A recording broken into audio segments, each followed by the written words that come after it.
Olá, seja muito bem-vindo ao nosso vídeo relatório para a disciplina de Radiações de Ondas Guiadas. Os alunos que apresentarão esse vídeo são eu, Beatriz de Matos Campos, e meu amigo Juan Sana Avelar. Começaremos com uma breve introdução, depois falaremos sobre as contribuições de Maxwell, em sequência sobre a confirmação experimental da teoria de Maxwell e, por fim, concluiremos.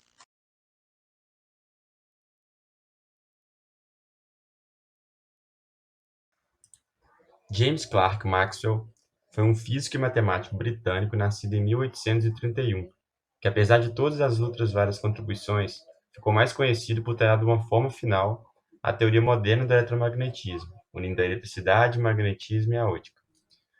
O artigo From History of Electrical Engineering for Maxwell's Electromagnetic Theory and its Experimental Confirmation começa nos contando uma introdução sobre as descobertas de Faraday e sua importância para o eletromagnetismo. Foi ele responsável pelo descobrimento dos principais fenômenos eletromagnéticos, como, por exemplo, a existência de linhas de força magnética, a criação das linhas de força magnética para representar o campo eletromagnético ao redor de correntes e ímãs. Porém, muitas dessas suas contribuições não tinham sido até então provadas matematicamente. Baseando-se nos estudos do Faraday, James Clerk Maxwell criou a teoria geral do eletromagnetismo, onde forneceu evidências matemáticas para a teoria de Faraday. Maxwell desenvolveu sua teoria em um livro de 1000 páginas com 20 equações resultantes. Pela dificuldade de entendimento, a sua teoria foi reduzida por Heaviside e Hertz às famosas e mais conhecidas equações de Maxwell. Discutindo apenas os resultados físicos, Maxwell chegou nas seguintes afirmações. A primeira é que toda corrente gera um campo magnético, é a regra da mão direita. A segunda é que a variação de fluxo magnético gera um campo elétrico ou induz uma força eletromotriz, que é a lei de Faraday. A terceira é que todo campo magnético é gerado por uma corrente, que é a hipótese de Ampère. Não existem cargas magnéticas.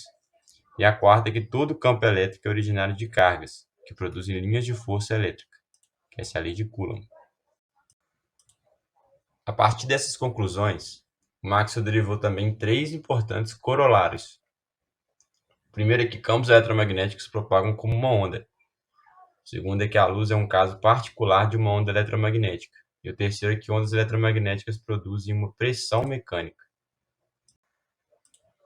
As contribuições de Maxwell não se limitaram ao eletromagnetismo.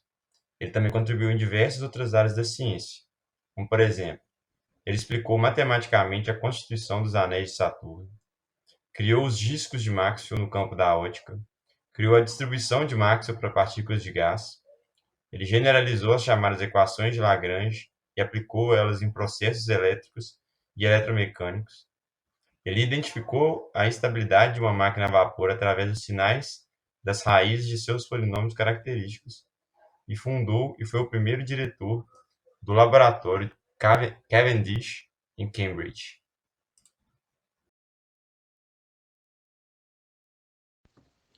Agora vamos falar um pouco sobre como foi a confirmação experimental da teoria de Maxwell.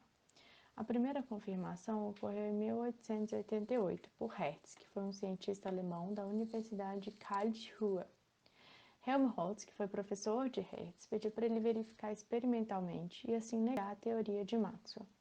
A configuração experimental criada por Hertz depois de muito esforço é mostrada no nosso slide, na primeira figura, onde o número 1 é referente ao transformador, o 2 é o transmissor e o 3 é o receptor.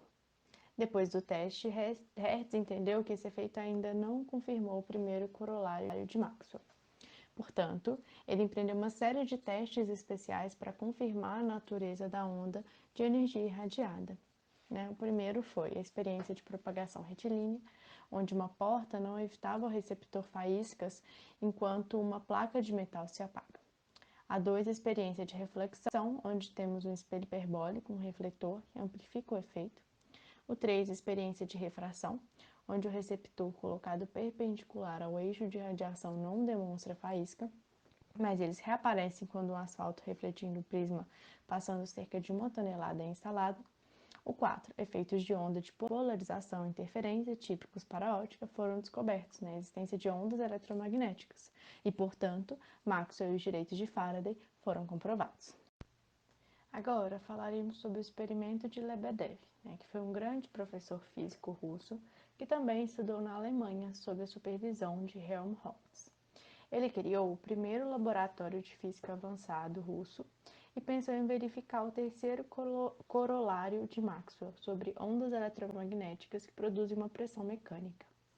A ideia do experimento de Lebedev é mostrada na figura do slide, onde o número 1 representa o balanço de Coulomb, o número 2 e 3 representam o espelho fino e enegrecido, discos de platina, o número 4 representa a lâmpada elétrica potente. Os experimentos de Lebedev, concluídos em 1901, completamente confirmou os cálculos de Maxwell. O resultado foi tão óbvio e tão bacana que muitos oponentes da teoria de Maxwell foram forçados a concordar. Vamos entrar um pouco agora na descoberta do rádio. Nessa tabela, podemos ver alguns dos grandes nomes para a implementação do rádio, mas consideramos dois homens pioneiros no assunto, que são Alexander Popov, que foi o primeiro a demonstrar publicamente uma transmissão de sinais de rádio e recepção, e Guglielmo, que fundou a primeira indústria de rádio.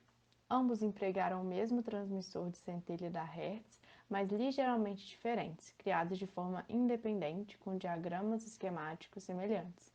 E apesar do rádio ter sido baseado nas teorias e experimentos de Maxwell e Hertz, ele não existiria sem elementos essenciais como transmissores, antenas, detectores de ondas e receptores.